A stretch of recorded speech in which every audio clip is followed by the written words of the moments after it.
மதம் மாத்துறதுலேயும் பல மாடுலேஷன் இருக்கு. அதில் ஒன்று தான் இது. ஒரு ஏஞ்சல் வந்து என்னிடத்திலே என்னை தட்டி எழுப்பினான். அம்மா சொல்லு, உனக்கு எப்படிப்பட்ட கார் வேணும்னு சொல்லு என்று சொன்னான்.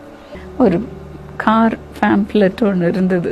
அதை எடுத்து அந்த காருடைய படத்தை காண்பித்து என்ன கலர் கார் வேண்டும் என்று கூட அந்த தேவதூதனிடத்தில் சொன்னேன்.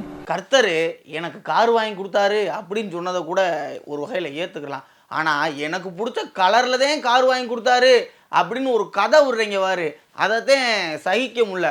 ஒருவேளை கர்த்தர் எதுவும் கார் ஷோரூம் எதுவும் வச்சுருக்காரா? நீங்கள் கேட்டோன்னே கார் அப்படி சேல்ஸ் பண்ணுறதுக்கு என்ன செஞ்சாங்க, நீங்கள் கிறிஸ்தவனா மாறுங்க, சேண்டா கிளாஸ் வருவார், கேட்டதெல்லாம் தருவார் அப்படின்னு சொல்லி சின்ன பிள்ளைல ஏமாற்றி கேனை குத்துனாங்க. இப்போ சென்டிமெண்ட்டாக பேசி தன்னோட மதத்தை சேல்ஸ் பண்ணுறாங்க.